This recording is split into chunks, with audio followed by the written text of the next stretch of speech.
श्रीदुर्गा सप्तश्लोकी स्तोत्रम्।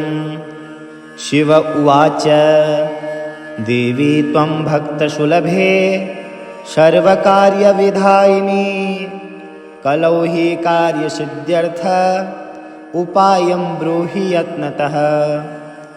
देव्युवाच शृणु देव प्रवक्ष्यामि कलौ सर्वेष्टसाधनं मया तवेव स्नेहेन प्यम्बास्तुतिः प्रकाश्यते। ॐ अस्य श्री दुर्गा सप्तश्लोकी स्तोत्रमन्त्रस्य नारायण ऋषिः अनुष्टुप् छन्दः श्रीमहाकाली महालक्ष्मी महासरस्वत्यो देवताः श्रीदुर्गाप्रीत्यर्थं सप्तश्लोकी दुर्गापाठे विनियोगः। ज्ञानिनामपि चेतांसि देवे भगवति हि सा बलादाकृष्य मोहाय महामाया प्रयच्छति। दुर्गे स्मृता हरसि भीतिमशेषजन्तो स्वस्ते स्मृता मतिमतीव शुभां ददासि। दारिद्र्यदुःखभयहारिणि का त्वदन्या सर्वोपकारकरणाय सदार्धचित्ता। सर्वमङ्गलमाङ्गल्ये शिवे सर्वार्थसाधिके शरण्ये त्र्यम्बके गौरी नारायणी नमोऽस्तुते। शरणागतदीनार्त परित्राणपरायणे सर्वस्यार्तिहरे देवी नारायणी नमोऽस्तुते। सर्वस्वरूपे सर्वेशे सर्वशक्तिसमन्विते भयेभ्यस्त्राहिनो देवी दुर्गे देवी नमोऽस्तुते। रोगानशेषानपहंसि तुष्टा रुष्टा तु कामान् सकलानभीष्टान्। त्वामाश्रितानां न विपन्नराणां त्वामाश्रिता ह्यश्रयतां प्रयान्ति। सर्वबाधाप्रशमनं त्रैलोक्यस्याखिलेश्वरी एवमेव त्वया कार्यम् अस्मद्वैरीविनाशनं। शिव उवाच देवी त्वं भक्तसुलभे सर्वकार्यविधायिनी कलौ हि कार्यसिद्ध्यर्थ उपायं ब्रूहि यत्नतः। देव्युवाच शृणु देव प्रवक्ष्यामि कलौ सर्वेष्टसाधनं मया तवेव स्नेहेन प्यम्बास्तुतिः प्रकाश्यते।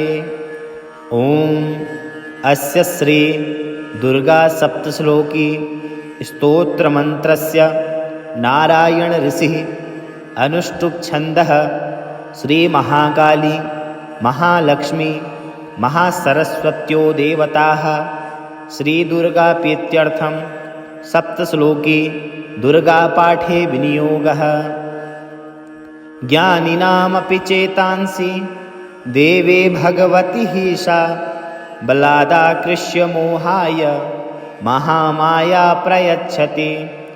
दुर्गे स्मृता हरसि भीतिमशेषजन्तो स्वस्ते स्मृता मतिमतीव शुभां ददासि। दारिद्र्यदुःखभयहारिणि का त्वदन्या सर्वोपकारकरणाय सदार्धचित्ता। सर्वमङ्गलमाङ्गल्ये शिवे सर्वार्थसाधिके शरण्ये त्र्यम्बके गौरी नारायणी नमोऽस्तुते। शरणागतदीनार्त परित्राणपरायणे सर्वस्यार्तिहरे देवी नारायणी नमोऽस्तुते। सर्वस्वरूपे सर्वेशे सर्वशक्तिसमन्विते भयेभ्यस्त्राहिनो देवी दुर्गे देवी नमोऽस्तुते। रोगानशेषानपहंसि तुष्टा रुष्टा तु कामान् सकलानभीष्टान् त्वामाश्रितानां न विपन्नराणां त्वामाश्रिता ह्यश्रयतां प्रयान्ति सर्वबाधा प्रशमनं त्रैलोक्यस्याखिलेश्वरी एवमेव त्वया कार्यम् अस्मद्वैरीविनाशनं। शिव उवाच देवी त्वं भक्तसुलभे सर्वकार्यविधायिनी कलौ हि कार्यसिद्ध्यर्थ उपायं ब्रूहि यत्नतः। देव्युवाच शृणु देव प्रवक्ष्यामि कलौ सर्वेष्टसाधनं मया तवेव स्नेहेन प्यम्बास्तुतिः प्रकाश्यते। ॐ अस्य श्री दुर्गा सप्तश्लोकी स्तोत्रमन्त्रस्य नारायण ऋषिः अनुष्टुप् छन्दः श्रीमहाकाली महालक्ष्मी महासरस्वत्यो देवताः श्रीदुर्गाप्रीत्यर्थं सप्तश्लोकी दुर्गापाठे विनियोगः। ज्ञानिनामपि चेतांसि देवे भगवति हि सा बलादाकृष्य मोहाय महामाया प्रयच्छति। दुर्गे स्मृता हरसि भीतिमशेषजन्तो स्वस्ते स्मृता मतिमतीव शुभां ददासि। दारिद्र्यदुःखभयहारिणि का त्वदन्या सर्वोपकारकरणाय सदार्धचित्ता।